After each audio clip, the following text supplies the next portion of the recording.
que tengan la posibilidad de esta concurrida asistencia. Entonces, muchísimas gracias a la Sociedad Colombiana de Medicina Familiar por este espacio. Quiero dejar aquí unos mensajes en esta reunión. Mis reuniones busco que sean lo más prácticas, con un enfoque netamente pragmático y que bueno, que realmente nos sirva a todos. Entonces, no tengo problema si me quieren interrumpir o quieren hacer alguna pregunta. No puedo ver las preguntas, pero Daisy, que es la persona que nos está colaborando, que a propósito agradezco también la invitación al grupo Bristol, ella al final me puede colaborar, digamos, con las preguntas que realicen por chat. Pero si alguien desea en un momento dado interrumpir la charla y hacer una pregunta, no tengo problema, me encanta porque se vuelve una charla más dinámica e interactiva. Entonces, bueno, sin más preámbulo, vamos a empezar. Denme un segundo. Bueno, les presento mi conflicto de interés. Reitero que me encantan las charlas participativas y, bueno, dinámicas si quieren participar en cualquier momento. Esta es una de mis diapositivas estrella. Yo la traigo en estas reuniones porque cuando hablamos de hola, hola. Cuando hablamos de temas hematológicos, sí, y siempre les comento algunas anécdotas. Bueno, paso con mis residentes de hematología, iniciando, especialmente los de primer año, ellos absolutamente con cada terapéutica, cada diagnóstico, siempre me dicen, oye, ven, Jeremy o profe, ¿cuál es la evidencia que tenemos, por ejemplo, para transfundir un paciente con menos de 7 de hemoglobina y menos de, o sea, menos de 7 de hemoglobina y pues no transfundir con más de 7? Ese es uno de los ejemplos típicos y característicos. Y yo les traigo siempre esta diapositiva y les digo, mira, hay que tener presente que no todo en medicina tenemos la posibilidad de hacerles estudios doble ciego aleatorizados controlados.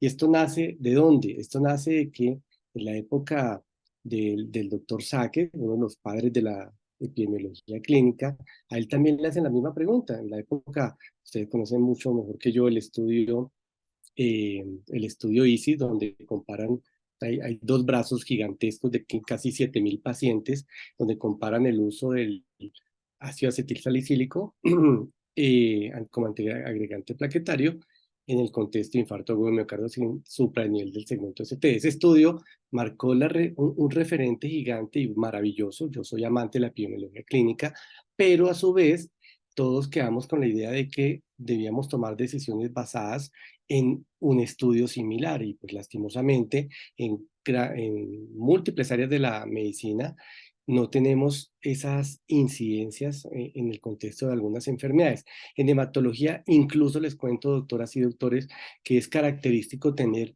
enfermedades de baja incidencia y baja prevalencia. Solo por darles un ejemplo, según la Organización Mundial de la Salud, se considera enfermedad rara, que hoy en día se llama así más que huérfana, pero tiene un contexto muy similar, aquellas enfermedades con menos de 5 por 100.000 pacientes, ¿sí?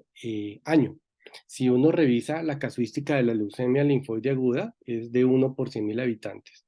De la leucemia mieloide aguda, de 2 por 100.000 habitantes. Leucemia mieloide crónica, 3 por 100.000 habitantes y en general son menos de 5. O sea, si podríamos decir que la gran mayoría de entidades en hematología tienen ese tipo de incidencia. Entonces, claramente, no siempre tenemos esa cantidad de estudios tan robustos desde el punto de vista de población evaluada.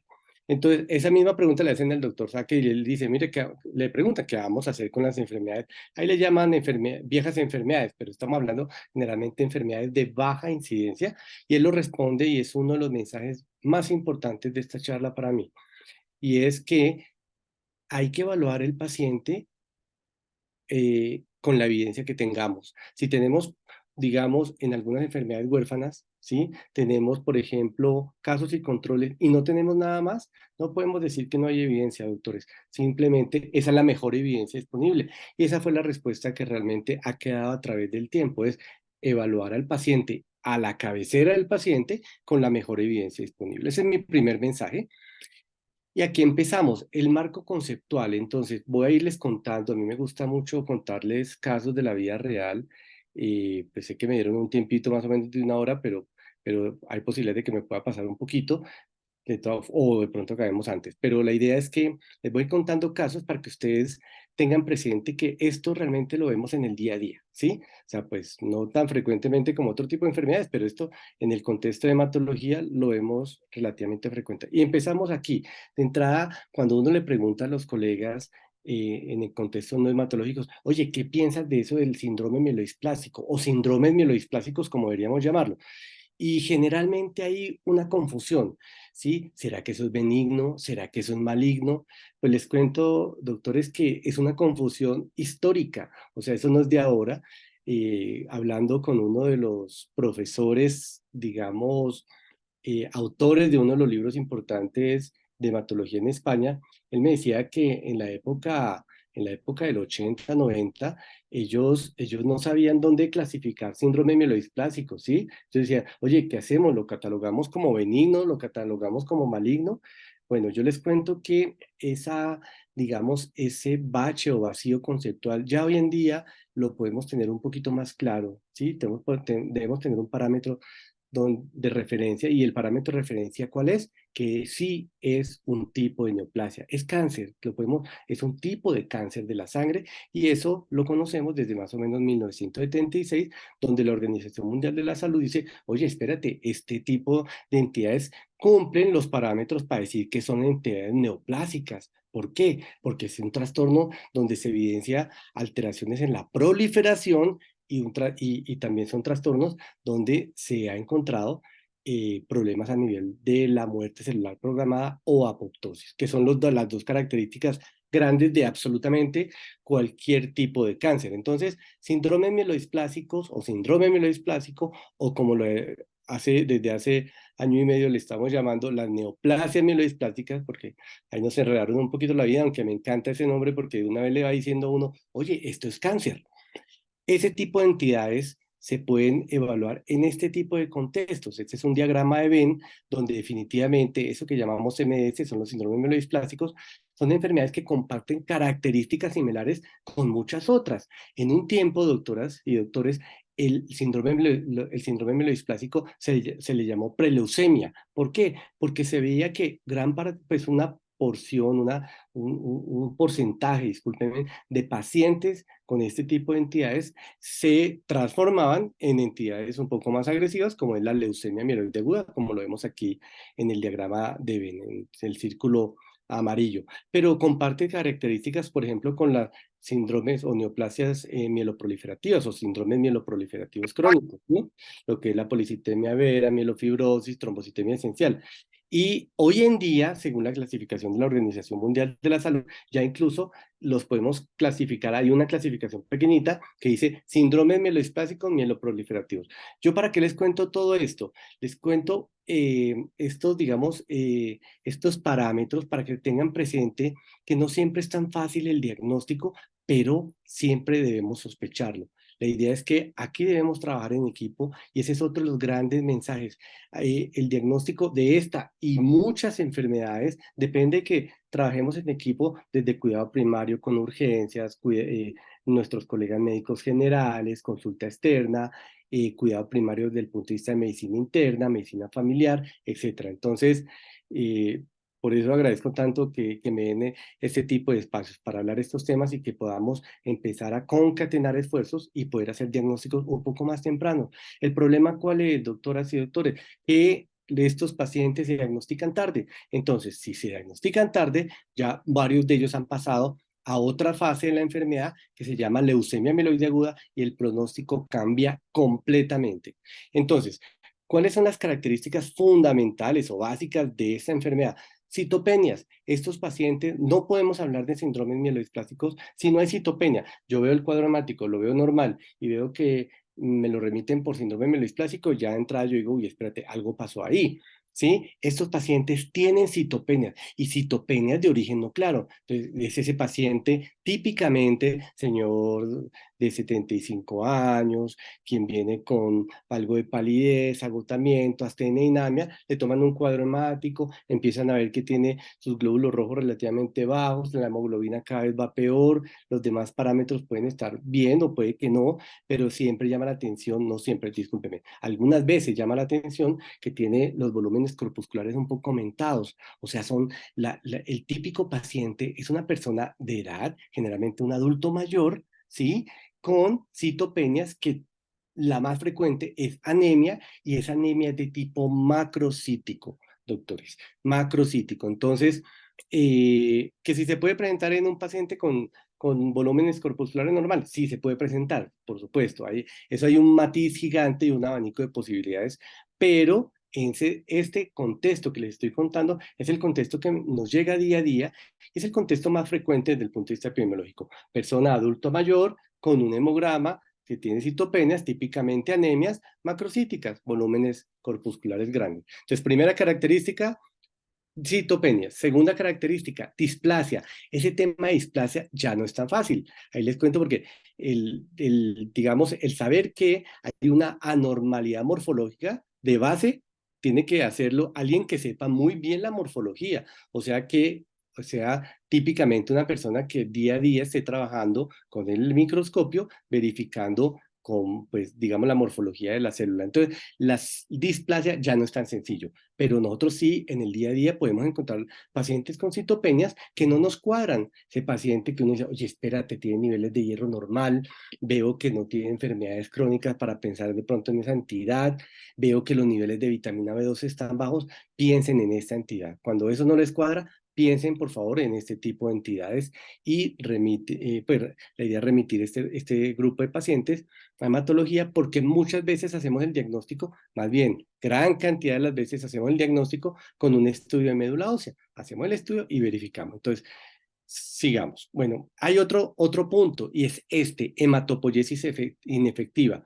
Ese también es un concepto a veces que no se entiende muy bien, pero es sencillo. Y es lo siguiente, es la persona tiene células, uno le hace el estudio de médula ósea e incluso hay como una pequeña ecuación para uno saber cuánto debería uno tener de celularidad en médula ósea. Se dice que es 100 menos la edad. Entonces, esa persona de 70 años debería tener un 30% más o menos de celularidad a nivel de la médula ósea. Pues les cuento que los pacientes con síndrome mielodisplásicos, tú le haces la médula ósea y le encuentras que tienes 80% en una persona de 70 años. Y dices, espérate, eso no me cuadra.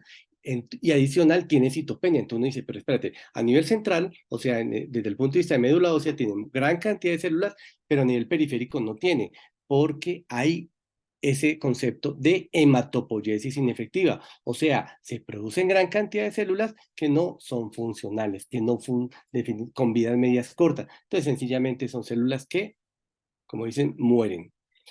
Y bueno, tienen riesgo de transformación a enfermedades agudas como la leucemia mieloide aguda. ¿Cuál es la epidemiología de los síndromes mielodisplásicos? Pues eso sí cambia muchísimo porque digamos, en sitios donde de pronto tienen una posibilidad digamos, de reportar este tipo de entidades de forma un poco más rápida, ¿sí? Como los servicios de vigilancia norteamericanos, ellos nos dicen que más o menos eh, hay una incidencia aproximada del 4 a 5 por cada 100.000 habitantes año, ¿sí? Más o menos.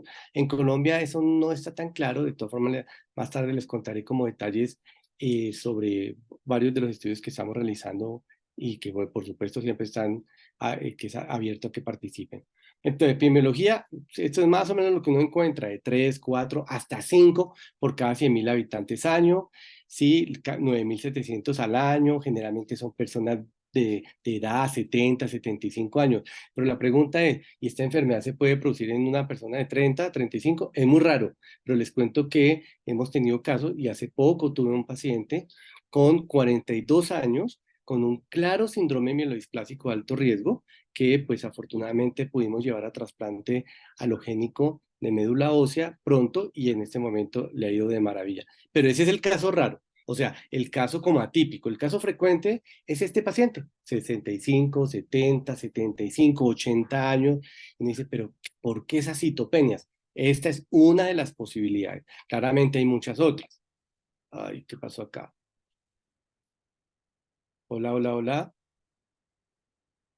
Doctor, lo Hola. escuchamos bien. Sí, pero Se ¿están viendo escucha muy bien. y la presentación? La presentación quedó en epidemiología, Doc. Ah, bueno, bueno, qué pena, es que acá se me había quedado listo. Ahí ya se está moviendo, ¿cierto? Sí, señor. Listo, listo, qué pena Sí, con Doc. usted. Listo, entonces seguimos. Igual, cualquier cosa, si no ve, si no cambia, me van avisando que a veces se me queda como parado la presentación, pero no sé por qué. Bueno, la cosa es que adulto mayor, sí, población negra e hispana. Uno dice, oye, espérate, o sea, si hay un componente racial, pues les cuento que los hispanos, sí, bueno, realmente es la población que se estudia en Estados Unidos, que tiene origen hispano, tienen un potencial de presentar este tipo de entidades más jóvenes, ¿sí? No es muy claro por qué, pero ese es un dato que sí es importante para ellos en su casuística. Eh, es una enfermedad, como muchas de las enfermedades tipo cáncer, costosa y pues, por supuesto eso es importante al evaluarlo. Pero de entrada, si ustedes me preguntan, hay un subregistro, no estamos haciendo diagnóstico de síndrome mielodisplásico y lo que estamos viendo los hematólogos es que el paciente llega en una fase de leucemia mieloide aguda. Entonces uno hace el estudio. Alguien me preguntaba, incluso un colega de Cobos, que él es el médico familiar, entonces si estará en este momento en la reunión, pero él me decía, pero bueno, y si ya teniendo leucemia mieloide aguda, ¿cómo sospechan que es síndrome mielodisplásico? Ahí les dejo ese dato, a ver quién, quién me da luces, ¿sí? Porque hay un tipsillo interesantísimo para saber si es un síndrome mielodisplásico que se transformó en leucemia mieloide aguda o si es una leucemia mieloide aguda de nuevo. Ya más tarde les comentaré. No me preocupe que no se me olvide. Entonces, este es el dato, por ejemplo, de la OMS, desde cuándo, 1976, yo les había dicho, desde cuándo se sabe que los síndromes mielodisplásicos son cáncer, desde esa época, pero aún uno escucha como esa duda. No, mi invitación hoy en día es para que ustedes igual puedan manejar esa terminología, ¿sí? Y ya puedan decir, oye, sí, un síndrome mielodiplásico es un tipo de cáncer de la sangre y vamos a hacer el direccionamiento respectivo. Esto es lo que yo les contaba de las incidencias y prevalencias de las enfermedades, solo para que tengan presente, afortunadamente, las que ustedes ven en color rojo y esto que es como un púrpura, ¿sí? Como un violeta, esos dos son las entidades más, yo considero las entidades más graves que existen en la medicina, que son la leucemia mieloide aguda y la leucemia linfoide aguda. ¿Y por qué digo que son las enfermedades más graves? Porque tienen en los adultos una prevalencia, una mortalidad, ¿sí? A tal punto que la supervivencia global a los 5 años viene siendo menos del 50%. O sea, eso literalmente es grave, ¿sí? Y bueno, hay muchas otras que, digamos, tienen mayor prevalencia. Por ejemplo, la leucemia linfocítica crónica es una enfermedad que es mucho más frecuente que la leucemia que les acabo de comentar, que las agudas, y tienen un comportamiento totalmente diferente. Eso quería hacerles como esa cuña. ¿Y el síndrome mielosplásico dónde está? Pues según el Servicio de Vigilancia de Estados Unidos y las entidades europeas, está incluso por encima de estas entidades, o sea, supuestamente es más frecuente, ¿sí? Aquí en Colombia eso no lo vemos y en muchos países latinoamericanos, pero cuando hacemos, por ejemplo, las reuniones nuestras del grupo latinoamericano, casi de forma homogénea, todos tenemos presente algo y es que probablemente no la estamos diagnosticando. O sea, si ustedes me preguntan cuál es el mayor problema en síndromes mielodisplásicos en este momento en Latinoamérica, en Colombia, en Bogotá, en absolutamente todos estos sectores, es la falta de diagnóstico. Bueno, se ha trabajado y no voy a negar el esfuerzo que hizo el Instituto de Cancerología. Yo trabajé una época allí, le debo mucho, un sitio que quiero muchísimo, y trabajaron pues con lo que tenían, trabajamos en esa época con lo que nos llegaba realmente desde el punto de vista de reportes, y se alcanzaron a sacar algunos, digamos, algunas incidencias y prevalencias de entidades, claro, sesgadas, porque eso alguien me dijo, no, pero es que el Instituto de Cancerología no tenía el panorama global. Sí, eso es cierto. Y hoy en día, por supuesto, tenemos una casuística más robusta porque digamos, la cultura del reportar este tipo de entidades que entra ya es obligatorio. Entonces, ya no, a veces no es que uno quiera o no, sino, oye, espérate, cáncer de mama, nada, no te hacen absolutamente a nada adicional hasta que tú reportes el paciente, ¿sí? con Civigila y bueno, con las entidades regulatorias. Pero en esa época estos fueron uno de los principales trabajos que se realizaron en incidencias y prevalencias de las enfermedades neoplásicas. Alguien también me preguntaba, esta persona, este colega, porque es que tuvimos, pues les cuento, hace relativamente poco un paciente de 75 años con pancitopenia, una celularidad totalmente deprimida. Sí, vamos, le hacemos la médula ósea y nos pasó eso. Vimos la médula ósea y tenía 80% de celularidad. Cuando a mí me contaron que tenía 80%, yo dije, uy, eso o es un fenómeno leucémico, si llegan a haber blastos, o eso es una mielodisplasia. Y lo que tenía el paciente era alteraciones morfológicas, que es lo que llamamos la displasia, y era un síndrome mielodisplásico, pero pues lastimosamente presentó muchas complicaciones infecciosas el paciente. Y parte de lo que me preguntaban incluso los colegas de urgencias, oye, ¿cuál es la causa? ¿Se sabe cuál es la causa? ¿Sí? De los síndromes mielodisplásicos. No, no es tan claro, no es tan claro. En muchas enfermedades, incluso oncológicas, hay factores de riesgo, y eso nos lo enseñó lastimosamente la historia de una forma trágica, como son el desastre de Chernobyl, ¿sí? Las bombas nucleares de Hiroshima y Nagasaki nos enseñaron que la radiación daña el DNA y que el daño del DNA se puede llevar absolutamente a todo. Entre esos problemas, fenómenos neoplásicos, y entre esos fenómenos neoplásicos, las leucemias agudas. Muchas personas murieron en la posguerra fue por leucemias agudas o aplasias medulares, más no por, digamos, el fenómeno radioactivo, digamos, de agudo, ¿sí? Sí, se puede decir así. Entonces, no es tan claro, no es tan claro, es un campo del conocimiento que todavía requiere mucha investigación, pero hay algunos, como algunos indicios, ¿sí?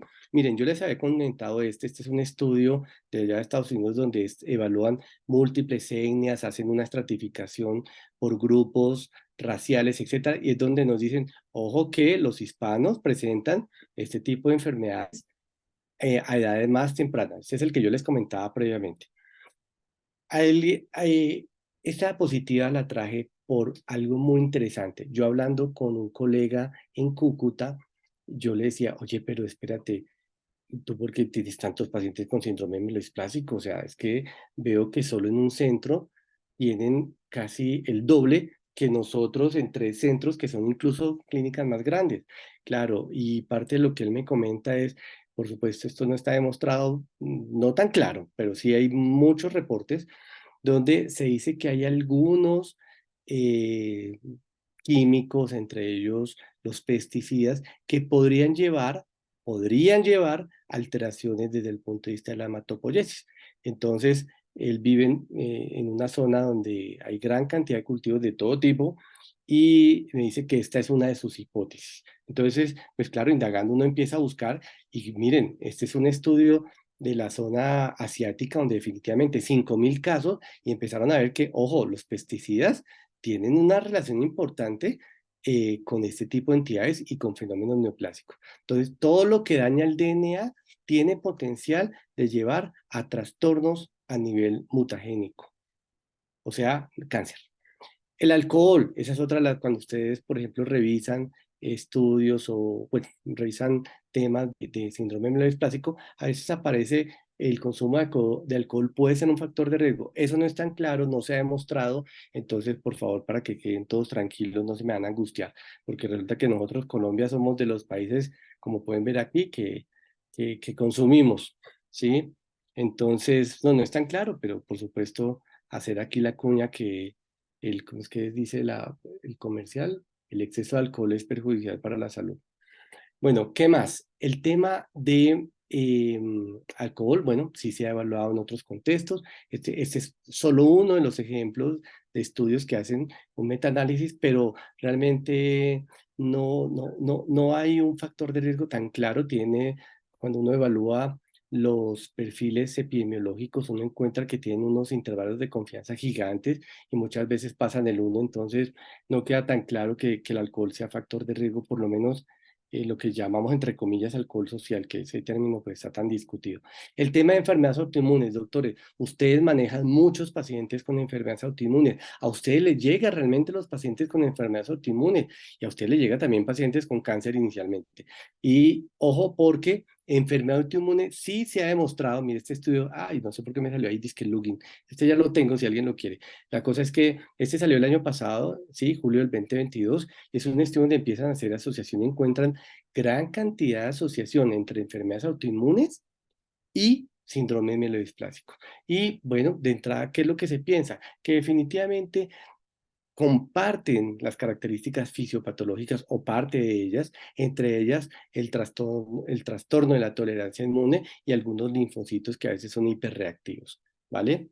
Pero bueno, este es un campo interesantísimo de investigación, no todo está claro, pero sí se acerca como una alta probabilidad de que sea un factor de riesgo muy importante en la producción de este tipo de enfermedades. Todos, y hablamos de todas las enfermedades, desde lupus, tiroiditis, fenómenos autoinmunes a nivel gastrointestinal, etcétera, etcétera, etcétera. Entonces, tener presente que no sabemos si es la entidad autoinmune que realmente afecta a la médula ósea con todo su trastorno, en este caso subsecuente de la morfología, citopenia, etcétera, o es el trastorno genético, en este caso de los síndromes mielodisplásicos, porque ahí les boto un dato interesante, y es que en mielodisplasia hay un sustrato importante desde el punto de vista de la mutación. Y y no solo unos, pueden ser varios de los genes mutados, especialmente origen mieloide. Entonces, bueno, eso está discutido, pero les dejo como ese dato y esa inquietud para que la revisen también con sus pacientes. Epidemiología en Colombia no la tenemos. Esto está en construcción. Ahí voto cuñas de que la Sociedad de Hematología y Oncología, la ACHO, al igual que ustedes en la Sociedad Colombiana de Medicina Familiar, pues estamos trabajando en equipo para que esto ya no lo sigamos presentando de esta forma y podamos decir, en Colombia tenemos X o Y incidencia o prevalencia o prevalencia de la enfermedad. Está bueno, pues haciendo cuña a la asociación, ¿sí? Tenemos este estudio muy bonito, ¿sí? Donde estamos haciendo un registro de todas las enfermedades neoplásicas, hematológicas. Empezamos con mieloma múltiple y les cuento un datico súper chévere que Colombia tiene en este momento la casuística más grande de Latinoamérica con 1.500 pacientes de mieloma múltiple. Entonces, esto ya nos da un panorama, primero, de que definitivamente puede trabajar en equipo, ¿sí? Segundo, de que podemos registrar nuestra casuística, lo que queramos se puede, ¿sí? Tercero, de que, hombre, vamos a conocer y lo que esperamos es conocer el perfil de las enfermedades neoplásicas y el perfil obviamente de muchas otras problemas médicos en Colombia. Eso se ve venir, pero depende mucho de que sigamos trabajando. Entonces, estas fueron las entidades iniciales: mieloma múltiple, leucemia mieloide crónica, leucemia mieloide aguda, y bueno, ya afortunadamente pudimos ingresar también con el grupo de mielodisplasia y empezamos a registrar, pues llevamos hasta ahora 70, pero, pero pues no llevamos mucho tiempo. Epidemiología en Latinoamérica, pues resulta que uno dice, oye, espérate, si en otros países deben estar mejor. No, lastimosamente no, y eso es uno de las preocupaciones grandes que tenemos como grupo latinoamericano de mielodisplasia. En un momento dijimos, oye, ven, reunámonos y vamos a ver si podemos trabajar en equipo aquí en Latinoamérica y ver qué le podemos mostrar al mundo. O sea, aquí hay mucho por hacer. Y bueno, hay países que sí definitivamente nos llevan un poquito de camino, un poquito como harto en algunos campos, como es el Brasil, como es Argentina, tienen estructurados este tipo de registros, pero bueno, la idea es que ahorita busquemos homogenizarnos, están invitados todos los países latinoamericanos y bueno, en este momento somos más de 300 personas que estamos trabajando por el registro. El registro colombiano lo estamos haciendo en una plataforma, les cuento, del registro latinoamericano. Y reitero que haciendo también cuña al grupo colombiano de mielodisplasia, quien le interese el área y quiera participar o por lo menos estar enterado de qué se está haciendo o quiera trabajar en algún proyecto, cordialmente invitados. Este es el registro latinoamericano de mielodisplasia. Como les comento, estamos trabajando en varios países, se han publicado pues varios casos. Bueno, aquí esto es un caso clínico, uno de los casos que les voy contando a través del trayecto de la charla. Y este es un paciente, un señor, la edad sí es como, no, como unos 78 años. y le hacen el diagnóstico de síndrome mielodisplásico con 6% de blastos. Para que tengan presente, nosotros los blastos, pues ustedes saben que son las células inmaduras, las células inmaduras malignas. En este caso, después por encima del 20% es que consideramos leucemia mieloide aguda o leucemia linfoide aguda. Cuando hablamos de mieloide, de blastos mieloides, pues son típicos mieloide aguda o blastos linfoide, linfoide aguda. Pero cuando uno dice tengo menos, y entonces hay que, resulta que este paciente adicional está anémico, plaquetas también trombocitopénico, y cuando le hacen el diagnóstico, alguien le hace un estudio de mutaciones y le hacen esto que se llama la de lesión, ay, ¿qué pasó? Jaime Piñeros, creo que estás dibujando en la presentación. Entonces, la idea es que este paciente se le hizo una lesión del 7Q y salió mutado. Entonces uno dice, oye, espérate, ¿cómo lo podemos clasificar? Miren, solo para que tengan presente, solo para que tengan presente, mmm, Daisy, mira, no sé, pero quedó rayado la presentación, no sé qué pasó. Ya revisamos, doctor Sí, Reyes. sí, sí. Es que alguien, no sé Revisa si, acá. yo creo que fue por error. Déjenme ver si yo puedo aquí hice un lápiz. Denme un segundo, qué pena, hice borrar, que conste que yo no fui. No, no me deja borrar. Doc, creo Eh, que toca que la persona que hizo eso, o sea, el que borra, porque es sí, en el mismo lapicito que uno anota, entonces le toca a uno mismo borrar. uy, pues le agradecería si de pronto nos colabora. Bueno, la cosa es que, o si no, otra opción es salirme y volver a entrar. Pero bueno, venga, les cuento así. Yo creo que ahí se ve, pero mientras tanto, listo, muchísimas gracias. Gracias, Doc. Entonces, este paciente se clasificó como, perdóneme, aquí, como alto riesgo, muy alto riesgo, ¿sí? ¿Y eso qué quiere decir? Que solo tener la mutación, ¿sí? Del 17P, ¿sí? Solo con la mutación, el paciente tiene una alta probabilidad de transformarse en leucemia mieloide aguda. Y efectivamente, en menos de 3 meses, ese paciente se transformó, discúlpenme, en el EMA. Y bueno, lastimosamente, a pesar del tratamiento, no tuvo un buen desenlace.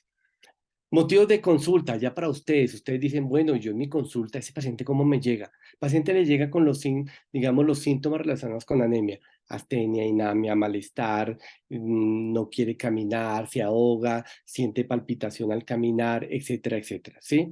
El paciente, bueno, y pálido, ¿no? Pues, típicamente. Si el componente adicional o aislado es de trombocitopenia, puede llegar con sangrados, con petequias, equimosis, etcétera. O si el paciente está muy neutropénico, pues el paciente puede llegar a, incluso como un debut, a presentar un fenómeno infeccioso importantísimo, ¿no?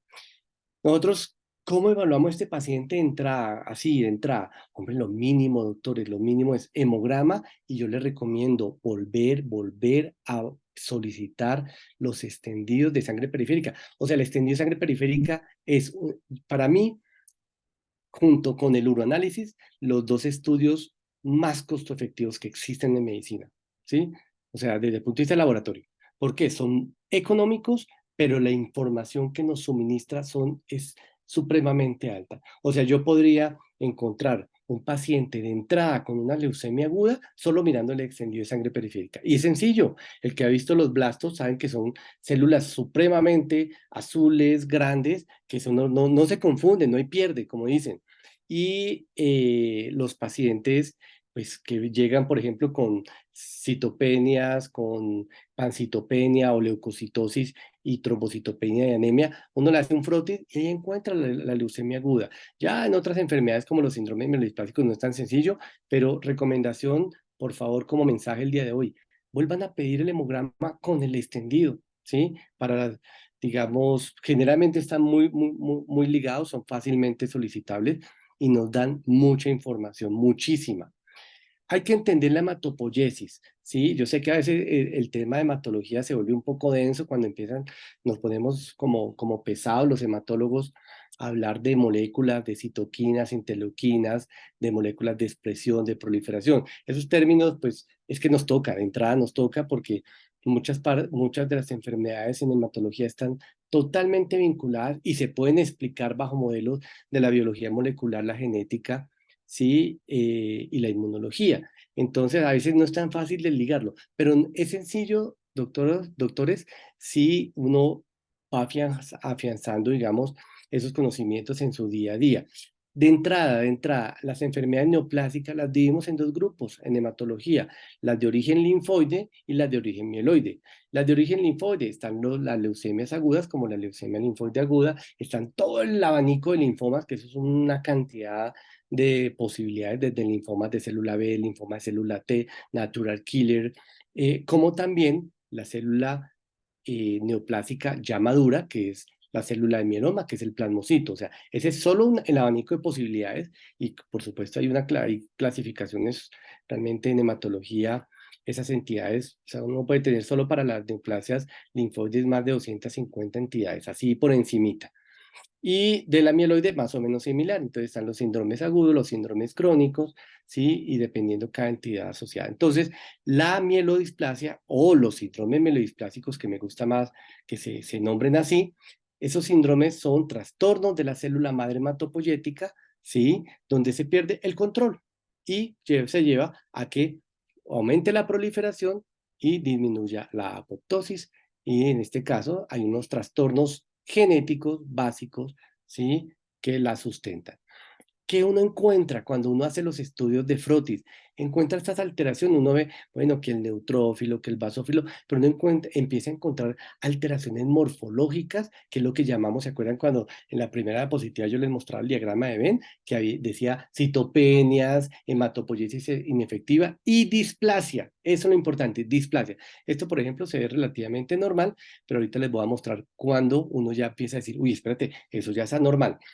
Doctores, nosotros dependemos de este examen todavía en el mundo entero, no solo en Colombia, en el mundo entero, dependemos de que el paciente le realice a tiempo un estudio de médula ósea. Es un estudio cansón, pero igual es manejable, lo hacemos, bueno, a veces se hace con anestesia general, con sedación, pero en la gran mayoría de las oportunidades lo podemos hacer incluso con anestesia local, o sea, es tolerable, ¿sí? Pero la información que nos da el estudio de médula ósea, que hago la cuña para que tengan presente que el estudio de médula ósea realmente son 4 exámenes: mielograma, biopsia, citometría y cariotipo. 4 exámenes, ¿sí?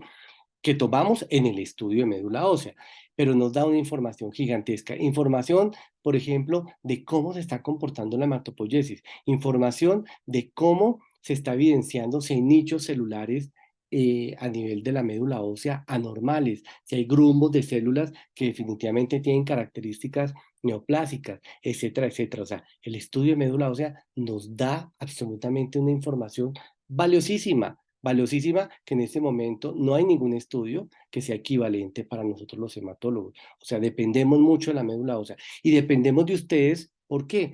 Porque si el paciente nos llega a nosotros, no le podemos hacer la médula ósea. Entonces, la recomendación es, oye, ese paciente que no les cuadra, que sigue con esas anemias, no es tan claro que sea de origen del hierro, envíenlo, ¿sí? Por favor, remítalo, ¿sí? Y nosotros buscamos la forma de hacerle el estudio de médula ósea lo más pronto posible.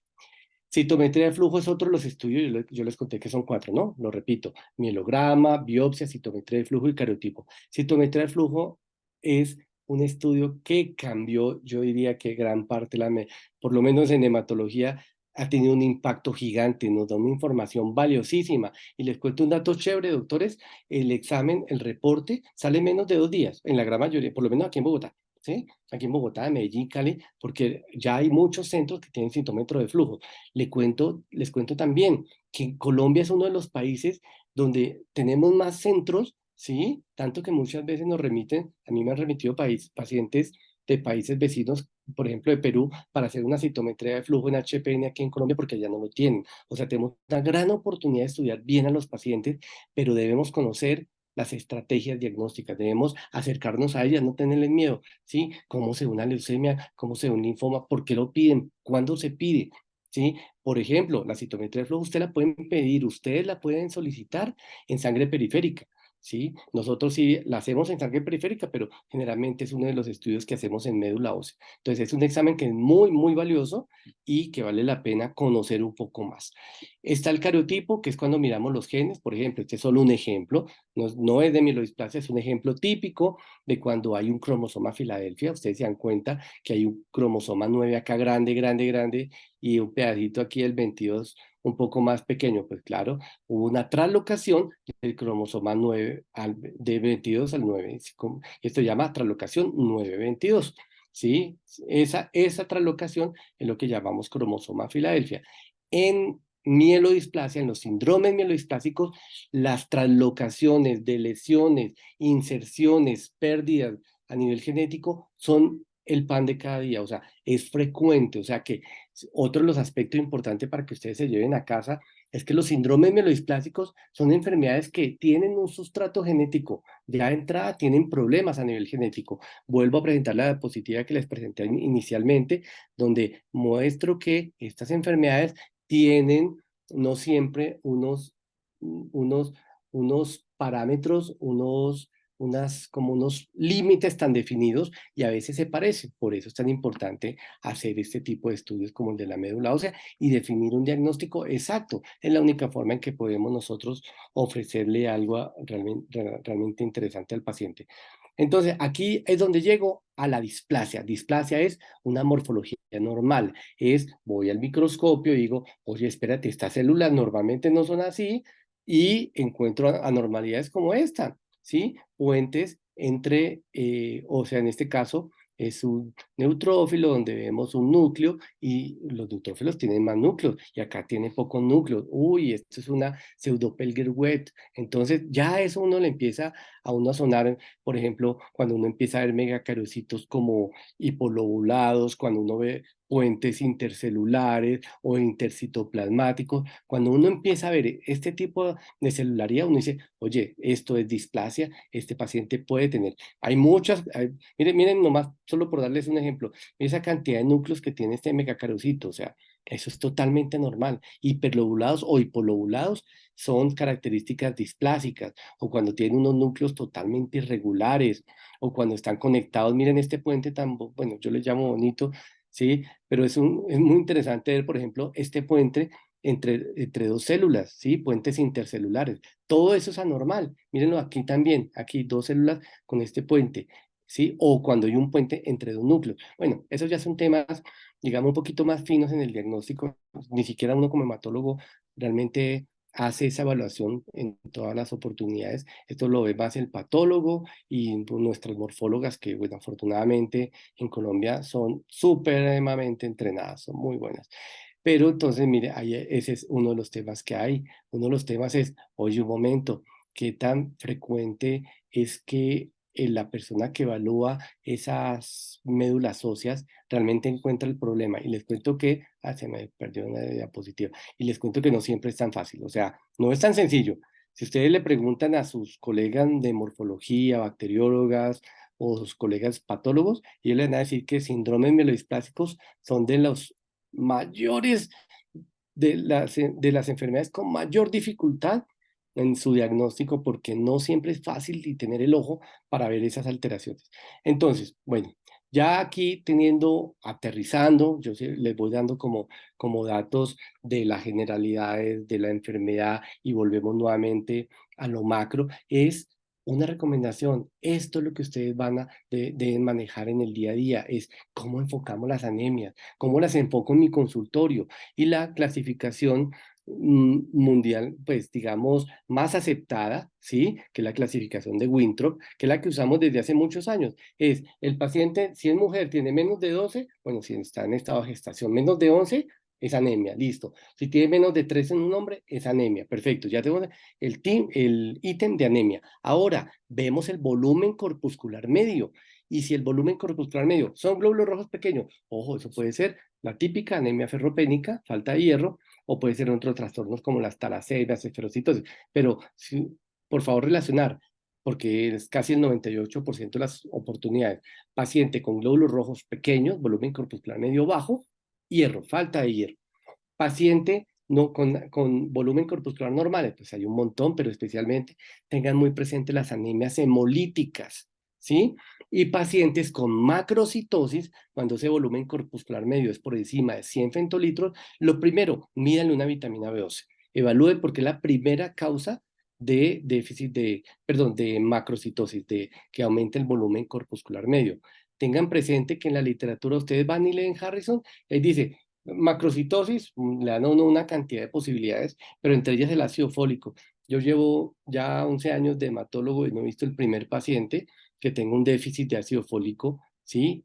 Comprobado. ¿Y por qué? Porque muchos de los alimentos están fortificados con ácido fólico. Entonces, los síndromes mielodisplásicos están aquí, en el del color azul, ¿sí? Típicamente los vemos acá.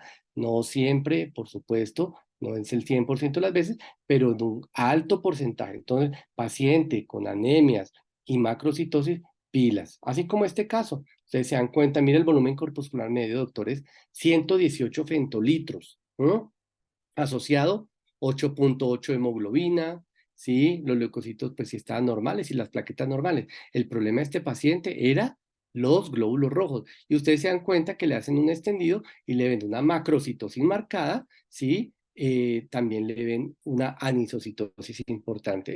Cuando uno habla de anisocitosis, es qué tan diferentes están las células, en este caso los glóbulos rojos. Y realmente ustedes tienen muy presente que cuando nacen los glóbulos rojos, llamémosle nacimiento, un término, bueno, un poquito jocoso, digamos, cuando salen de la médula ósea, el glóbulo rojo llamado reticulocito es de mayor tamaño y luego van perdiendo su tamaño, ¿sí? Entonces, cuando hablamos de anisocitosis, es que hay una diferencia marcada entre esos parámetros, o sea, hay heterogeneidad. Entonces, este tipo de paciente presenta eso, neutrófilos, hipersegmenta una cantidad de núcleos en ese neutrófilo, y dice, oye, eso es anormal, eso es displasia, ¿sí? Bueno, que esto también lo ven en déficit de vitamina B12, pero ese tipo de anormalidades son las que uno dice, oye, este paciente puede tener síndrome mielodisplásico. Bueno, esto ya les quería contar, esto es un poquito, cuando el paciente ya tiene el diagnóstico de síndrome mielodisplásico, la célula médula ósea, nosotros los clasificamos, ¿sí? Esto ya para un tema más específico de hematología, pero yo les quiero contar sí es importante porque ustedes lo van a ver cuando le llega el paciente a sus consultas, no sé, por otro tipo de causa, él le va a decir, mira, yo tengo síndrome mielodisplásico y me dijeron de alto riesgo. ¿Qué es eso de alto riesgo? ¿Sí? Alto riesgo, tenemos varias clasificaciones, aquí solo me dan algunas, pero hay unas que se llama el índice pronóstico internacional, que esta clasificación lo que indica es si un paciente tiene mayor o menor probabilidad de ¿qué? De transformarse en leucemia mieloide aguda. O sea, aquí el marcador grande es qué tanto se transforma un paciente en leucemia mieloide aguda, porque ustedes ya tienen presente, eso lo dije al inicio, y es que estos pacientes tienen una mortalidad totalmente diferente al resto del grupo de síndromes mielodisplásicos. Hay pacientes que digamos, llegan a un punto donde toca estarlos transfundiendo y transfúndalo. Ese paciente, ojo, porque este tipo de paciente puede tener un síndrome mielodisplásico, incluso si ya lo tiene y estamos viendo que está volviendo dependiente de transfusión, la probabilidad de que digamos, de que se transforme es mucho más alto. Hoy en día, bueno, poco a poco han venido algunas moléculas cada día como a solventar este problema en síndrome mielodisplásico, pero por supuesto todavía nos falta mucho para aprender de la enfermedad y por supuesto de poder ofrecerle a los pacientes gran cantidad de posibilidades desde el punto de vista terapéutico. Esto no es para que se asusten ni se enreden, porque yo inicialmente cuando veo tantas moléculas y tantas deleciones, yo digo, se puede volver aburridor, pero es para que tengan presente lo que he dicho durante toda la reunión, y es los síndromes mielodisplásicos tienen un sustrato mutacional donde generalmente hay muchas lesiones a nivel del DNA. Y esto es solo algunas.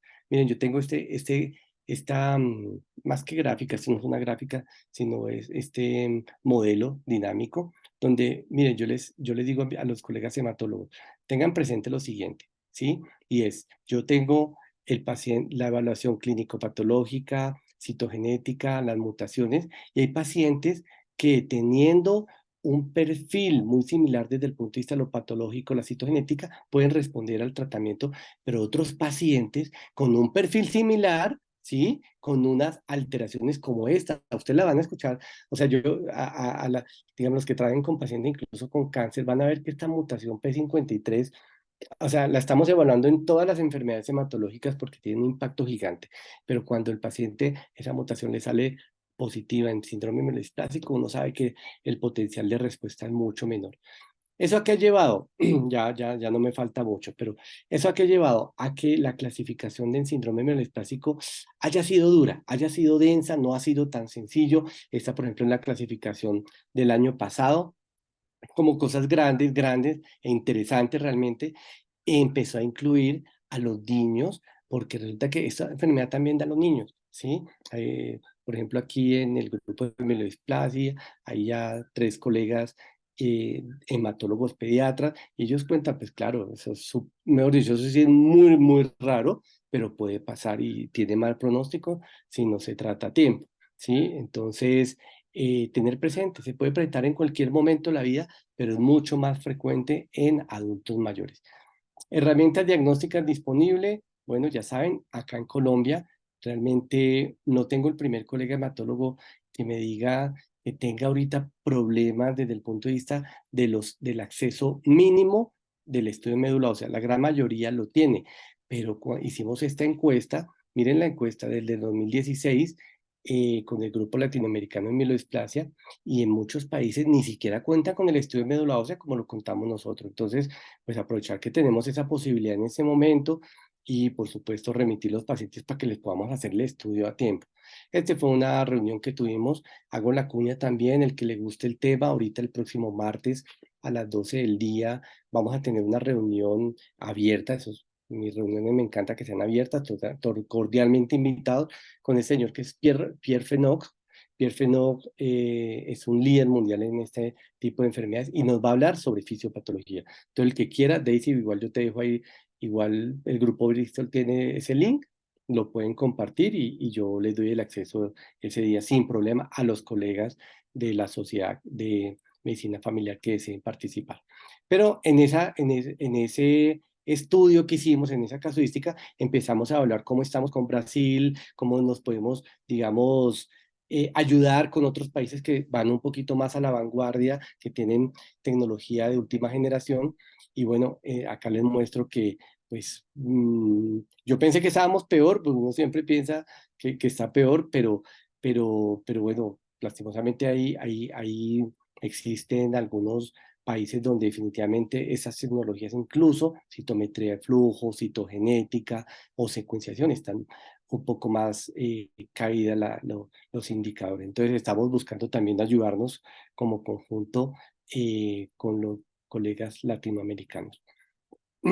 Este es un dato también súper interesante, pero es como yo les digo a mis estudiantes, esta es pregunta de examen, y es que en el contexto de síndrome melodisplásico, nosotros evaluamos unas celulitas que se llaman los sideroblastos en anillo, ¿sí? ¿Por qué? Porque los sideroblastos en anillo realmente son células que tienen de la médula ósea que tienen gran cantidad de hierro, generalmente precursores eritroides, que tienen gran cantidad de hierro, pero sabemos que estos pacientes de base pueden tener una mutación, ¿sí?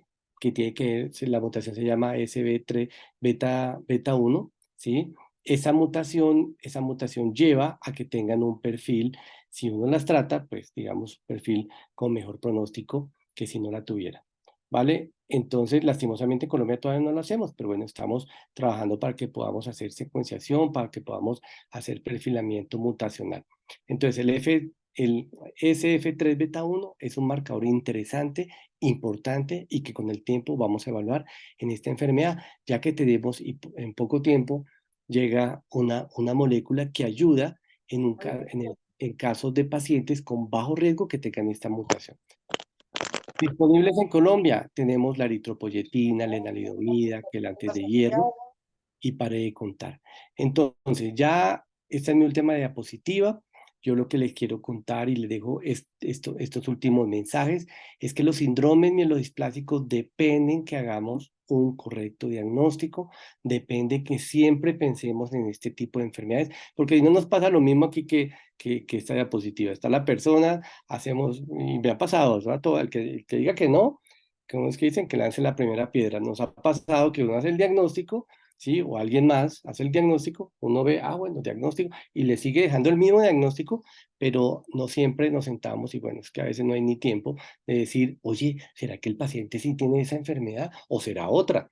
Entonces, en esta enfermedad pasa mucho, se nos pasan los diagnósticos. Conclusiones, son enfermedades del adulto mayor, los síndromes mielodisplásicos, o si le quieren llamar ahora, como le llamamos, según la última clasificación, pero eso va a durar un tiempito para que se generalice, las neoplasias mielodisplásicas. Son heterogéneas, entonces el paciente de bajo riesgo puede ir a la consulta de ustedes, doctores, muchas veces durante muchos años y estar perfecto, pero el paciente de alto riesgo se complica muy, muy rápido. Hay que evaluar la morfología, pidan por favor el extendido de sangre periférica, háganlo como una rutina, es interesante y créanme que encontramos muchos problemas desde el punto de vista médico haciendo un estudio de extendido de sangre periférica. El diagnóstico debe ser exacto. Acá no hay posibilidad de que nos podamos equivocar porque, por supuesto, este tipo de entidades requiere un tratamiento muy específico. Entonces, equivocarnos indica que definitivamente no vamos a tener el mismo resultado que si realmente tienen diagnóstico exacto y el direccionamiento terapéutico está dirigido. Pronóstico hay múltiples escalas, pero en general no es buen pronóstico, no podemos decir que es buen pronóstico, ¿sí? Pero sí hay diferencias entre los de alto riesgo y de riesgo bajo, especialmente. El de bajo riesgo, reitero, es un paciente que puede consultarles a ustedes en muchas oportunidades por años, ¿sí? Pero el de alto riesgo se les complica. Hay subregistro, hay subdiagnóstico, por supuesto, si no diagnosticamos, no tratamos, y bueno, nos falta mucho para aprender, doctores. Entonces, esta es mi última diapositiva. Yo siempre inicio, lo que pasa es que no sé qué pasó con mi diapositiva estrella. Inicio con esta diapositiva, que es la diapositiva de la simplicidad. Es una invitación a que con nuestros estudiantes, con nuestros colegas, con nuestros pacientes, hagamos las cosas de forma simple y sencilla, ¿sí? El conocimiento y en áreas tan densas y a veces un poquito como canzonas y como enredadas, como hematología, la única forma de llevarla a a que el gremio las apropie, ¿sí? A que nuestros estudiantes realmente les interese, es haciendo las cosas sencillas y no enredarlos. Entonces, muchísimas gracias. Yo siempre les dejo también mi número celular. Yo soy muy abierto, me pueden escribir si tienen alguna inquietud, si quieren algún artículo. Respondo como no siempre el mismo día, pero yo respondo siempre y reitero que soy un colega y es con la forma como me presento, un colega y un amigo para todos, pues entonces en lo que yo les pueda colaborar desde mi área con el mayor gusto. Doctores, me excusan haberme demorado un poco, sí, esta es una charla pues que a mí me parece espectacular y de entrada no podía dejar de lado, digamos, los casos clínicos. Les agradezco muchísimo su atención y bueno, si tienen algunas preguntas ya Daisy me colaboras. Sí, doctor, tenemos una serie de preguntas en el chat. Entonces, pues vamos a abrir pues el foro de preguntas y igual las personas si tienen preguntas pueden levantar la mano para que pues las cosas pues, les queden como un poquito más claras. Ya vamos a dar paso a las preguntas, doctor. Aquí en la última pregunta que está en el chat nos dice, aparte de la ano, perdón, aparte de anisocitosis, que otro hallazgo en el extendido de sangre periférica nos hace sospechar de un síndrome mielodisplásico. Espectacular, gracias por la pregunta. Entonces, en sangre periférica podemos encontrar muchas cosas. La anisocitosis no es de síndrome mielodisplásico. La anisocitosis lo que nos dice es que hay células grandes y células pequeñas. Eso es lo único que nos dice la anisocitosis. Pero, por ejemplo, si un paciente tiene un fenómeno hemorrágico y yo le tomo un hemograma día tras día, me voy a dar cuenta que va aumentando la anisocitosis. ¿Por qué? Porque la forma en que responde la médula ósea es produciendo más glóbulos rojos y los glóbulos rojos, digamos, de reciente, o reticulocitos que recientemente salen de la médula ósea, son de mayor tamaño, entonces se va a ver una diferencia de tamaños. Eso es anisocitosis. Si el paciente tiene una anemia hemolítica, va a aumentar la anisocitosis. ¿Sí? Eso es la anisocitosis. Entonces, claro, aquí se puede presentar, sí, sí, sí, estoy de acuerdo con la persona que preguntó, sí se puede presentar, pero no es lo característico. Lo característico es la macrocitosis, o sea, lo más típico es macrocitosis. Uno ve un volumen corpuscular promedio, ¿sí? Promedio, generalmente por encima de 100 fentolitros, 100, 115, 120, ¿sí? Muy grande, y eso ya es uno de los datos para sospechar, ¿no? Pero también podemos tener alteraciones en los neutrófilos, por ejemplo, un neutrófilo con muy poquitos núcleos. Eso ya habla de una normalidad, eso le llamamos un pseudo Pelger-Wett, ¿sí? O un neutrófilo que está hipersegmentado, o sea, un neutrófilo que dice, oye, espérate, le cuento 10, 12 núcleos, ¿qué es eso? Eso es muy, son polimorfo, ahí sí son polimorfonucleares, ¿sí? Cuando tienen ya demasiados núcleos, definitivamente uno ya empieza a pensar, más de 5, ya hay algún problema ahí. ¿Qué más se pueden ver? Pues en sangre periférica, bueno, anormalidades, uno dice, puede encontrar displasia, o sea, alteraciones como estas, esos puentes intercelulares, esos núcleos aberrantes, o un eritrocito, mm, en el caso de médula ósea, que uno los ve con dos núcleos. Esas